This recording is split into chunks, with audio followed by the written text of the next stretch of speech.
Ang pagtubos ng mga bagay na inihandog sa Panginoon. Ika-27 Kabanata. Inutusan ng Panginoon si Moises na sabihin ito sa mga Israelita. Kung ang isang tao ay inihandog sa Panginoon bilang pagtupad sa isang panata, ang taong iyon ay maaari pang matubos sa panatang iyon. Kung babayaran niya ng pilak, ang kanyang halaga ay kinakailangang ayon sa bigat ng pilak sa timbangang ginagamit ng mga pari. Sa edad na 1 buwan hanggang 4 na taon, lalaki, 5 pirasong pilak, babae, 3 pirasong pilak. Sa edad na 5 hanggang 19 na taon, lalaki, 20 pirasong pilak, babae, 10 pirasong pilak. Sa edad na 20 hanggang 59 na taon, lalaki, 50 pirasong pilak, babae, 30 pirasong pilak. Sa edad na 60 taon pataas, lalaki, 15 pirasong pilak, babae, 10 pirasong pilak. Kung dukha ang nagpanata at hindi kayang magbayad ng nasabing halaga, dadalhin niya sa pari ang taong ipinanata niyang ihahandog sa Panginoon, at ang pari ang siyang magbibigay ng halaga, ayon sa makakayanan ng tao.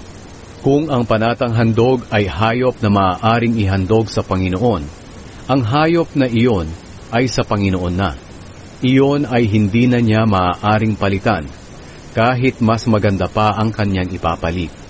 Kapag pinalitan niya ito, ang hayop na kanyang ipinanata, pati ang ipinalit ay parehong sa Panginoon na. Kung ang kanyang panatang hayop ay tinuturing na marumi at hindi maaaring ihandog sa Panginoon, dadalhin niya iyon sa pari. Titingnan iyon ng pari kung mabuti ba ito o hindi, at bibigyan niya ito ng halaga at hindi na maaaring baguhin pa. Kung babawiin ng may-ari ang hayop, kinakailangang bayaran niya ang halaga ng hayop at dadagdagan pa niya ng 20% ng halaga nito. Kung bahay naman ang panatang handog sa Panginoon, titingnan muna ng pari ang nasabing bahay, kung mabuti ba ito o hindi, at sa kanya bibigyan ng halaga at hindi na maaaring baguhin pa. Kung babawiin ng may-ari ang kanyang bahay, kinakailangang bayaran niya ang halaga ng bahay at dadagdagan pa niya ng 20% ng halaga nito at saka ibabalik sa kanya ang bahay.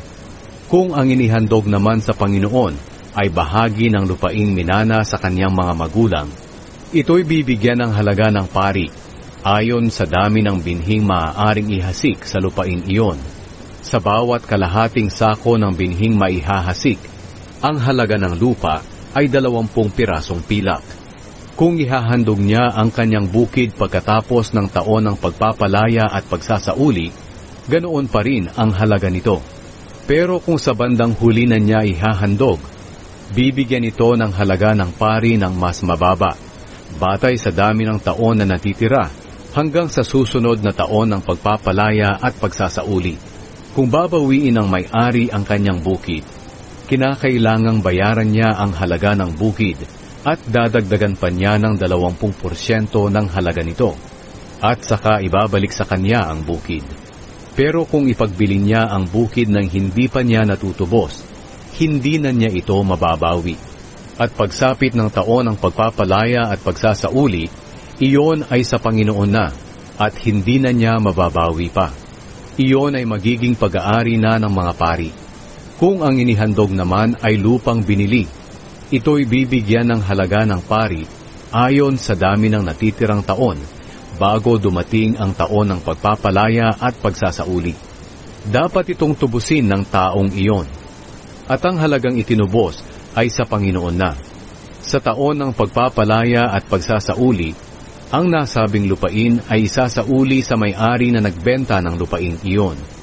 Ang lahat ng halaga ng mga ito na inihandog sa Panginoon ay kinakailangang ayon sa bigat ng pilak sa timbangang ginagamit ng mga pari.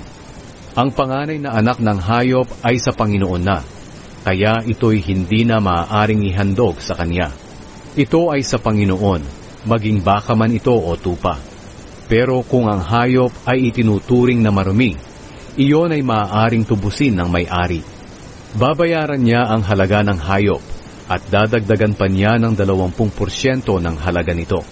Pero kung iyon ay hindi tutubusin ng may-ari, ipagbibili iyon ng pari ayon sa itinakdang halaga.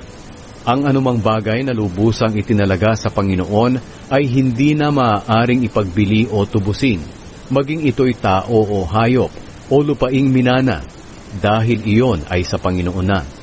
Ang taong lubusang inihandog sa Panginoon ay hindi na maaaring tubusin. Dapat siyang patayin. Ang 10 bahagi ng lahat ng ani ay sa Panginoon. Kung tutubusin ng sinuman ang 10 bahagi ng kanyang ani, kinakailangan niyang bayaran ang halaga at dadagdagan pa ng 20% ng halaga nito. Kung bibilangin ninyo ang inyong mga baka, tupa o kambing, lahat ng 10 bahagi ay ibibigay ninyo sa Panginoon. Hindi ninyo ito dapat piliin o palitan. Kung papalitan ninyo ito, ang inyong ipinalit na hayop at ang pinalitan nito ay parehong ilalaan sa Panginoon na at hindi na maaaring tubusin. Ito ang mga utos na ibinigay ng Panginoon kay Moises doon sa bundok ng Sinai para sa mga Israelita.